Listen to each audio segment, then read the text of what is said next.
আপনি আমাদের কাজকে আল্লাহ সব কিছু আপনি মেহরবানি করে কবুল করে নেন, কবুল করে নেন। আব্দুর রহমান। আমার নাম মোহাম্মদ আব্দুল্লাহ।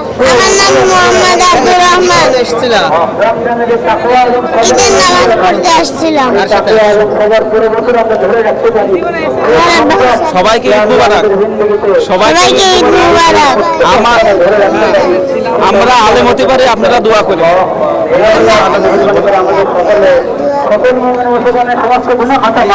প্রতি বছরই কি জাতীয় ঈদগাহে নামাজ পড়া হয়? প্রতি বছরে নামাজ পড়া হয় না, কিন্তু গতবারে নামাজ পড়তে এসেছিলাম। ভিন্নতা পাচ্ছেন কিনা? ভিন্নতা তো অবশ্যই পাইছি। এই গতবারের থেকে এইবারে ঈদ করতে এসে আমাদের অনেক অনেক বেশি আনন্দ লাগতেছে, এবং এই ঈদ মনে হচ্ছে যে প্রকৃত আমাদের ঈদ। ঠিক আছে, কারণ কি গতবারের থেকে এইবারের সবকিছুর দাম কম, এবং হলো মানুষকে ভালোবাসে। ঠিক আছে, দেখলি মানুষের সাথে হলো আচার ব্যবহার অনেক ভালো, কিন্তু আগে তো এরকম ছিল না। আগে সবকিছুর দাম বাড়তি, মানুষের হিংস্রতা ছিল। রমজান উপলক্ষে সারা বছর এইভাবে চান। আমরা চাই যে এই সরকার আরো 5-10 বছর থাকে, দেশটাকে একটা লাইনে নিয়ে চলে আসুন। কারণ দেশটা আরো সোজা করতে দিচ্ছে না, ভালো মানুষদের উপরে উঠতে দিচ্ছে না, ভালো মানুষের বিরুদ্ধে মিথ্যা কথা বলে অনেক কিছু ঘটনা করতেছে। কিন্তু সাধারণ পাবলিক তো এসব বোঝে না।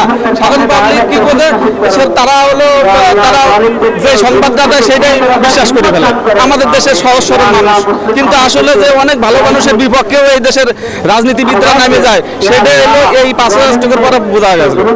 অনেক ভালো মানুষের বিপক্ষে লাগিয়ে গেছে, ছাত্র জনতার বিপক্ষে লাগিয়ে গেছে। আরে ছাত্র জনতার না থাকলে আসলে কেমনে স্বাধীনতা অর্জন হইত?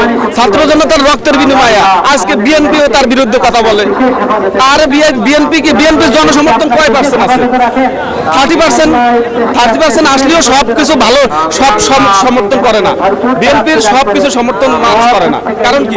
কারণ তারা হলো ভালো কিছু, যে ভালো এই সরকার ভালো উদ্যোগ নিয়েছে, সেই উদ্যোগগুলোকে এই বিএনপি সেই সবকিছুর প্রতিবাদ করেছে।